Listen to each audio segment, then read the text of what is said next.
At the beginning of the story, we see a prisoner named Frank, who is imprisoned in a very dangerous jail. The warden of this prison hates him deeply. Frank was once thrown into a gas chamber just out of spite by the warden. This gas chamber was a special cabin where poisonous gas was released to suffocate a person. Frank was kept inside for a long time and suffered greatly. One of the guards even wanted to turn off the gas, but the warden said, "Let him suffer." Frank was on the verge of death when finally the warden turned off the gas. His condition had already worsened, but why did the warden hate Frank so much? To understand that, we need to go back a few years. Frank was once a car mechanic, living a peaceful life. He had a girlfriend, and they were deeply in love. One day, she came to visit him, and they spent some beautiful moments together. Later, Frank went to play football with some local kids. Everyone was happy and smiling, but that joy didn't last long. After the game, his girlfriend had to drop him somewhere, and that place was none other than jail. Frank was a criminal, but not a serious one. He had been placed in a low-security prison where inmates weren't dangerous. Frank was very popular there and well-liked by everyone. Because of his good behavior, the authorities even allowed him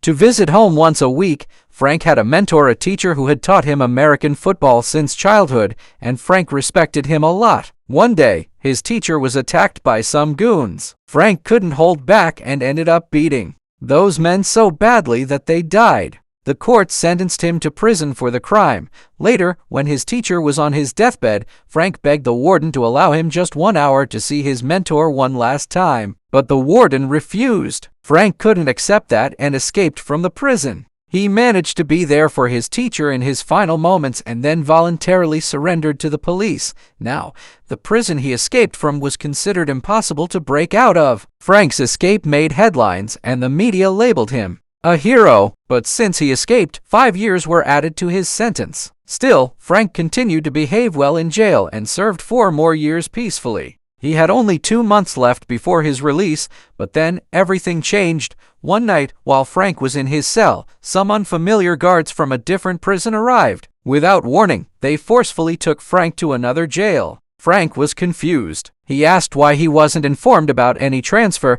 but the guards only replied, "This is how we do things, no prior notice." This new prison was completely different, a high-security facility filled with killers, psychopaths, and hardcore criminals. And the biggest shock, the warden of this new jail was the same one from whom Frank had escaped years ago. After Frank's escape, that warden's career had collapsed. He was demoted and ridiculed by his peers. Now, he saw Frank's arrival as his chance for revenge. As Frank entered, a prison officer explained all the rules to him. Any rule broken would result in severe punishment. Frank was brought before the warden. The warden mocked him. "You escaped and became a hero in the media. But what about my career? I used to be among the top wardens in the country. Now people laugh at me." Frank calmly replied, "It was your fault. I begged you for just 1 hour, but you refused. That's why I escaped." But the warden didn't care. All he wanted now was revenge. For speaking back, Frank was punished again. He was thrown into the gas chamber, bringing the story full circle.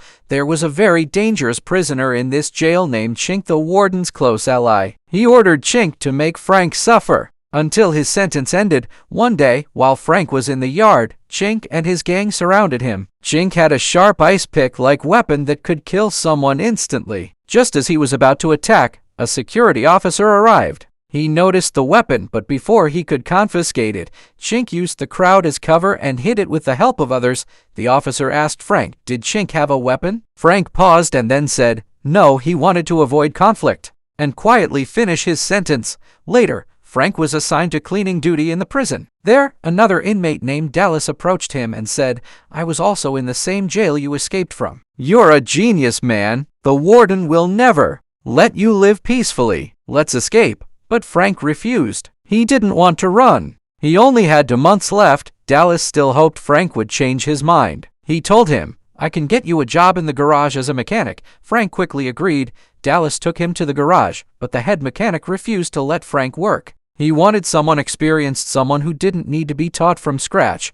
Later, Dallas revealed his escape plan: to crawl through a pipe. Frank warned him, "The temperature inside that pipe is so high, you won't survive." Dallas was shocked and dropped the idea. The next day in the mess hall, a new inmate arrived, a simple-minded man named Bieno. Others bullied him. Frank defended him and sat beside him. Bieno said, "I don't want to join any gang." Frank replied, "If you don't, then sooner or later, you'll face the same fate." So Bieno joined Frank and Dallas's group. The next day, Chink challenged Frank to a rugby match, and Frank accepted. During the game, Chink's team cheated repeatedly, using the game as an excuse to attack Frank. But Frank was a skilled player and was prepared for dirty tricks. He responded strongly to every blow. The head mechanic, who had previously rejected Frank, was watching the match. Impressed by Frank's performance and courage, he joined the game himself and started beating up Chink's men. With his help, Frank's team won the match. After the match, the mechanic told Frank,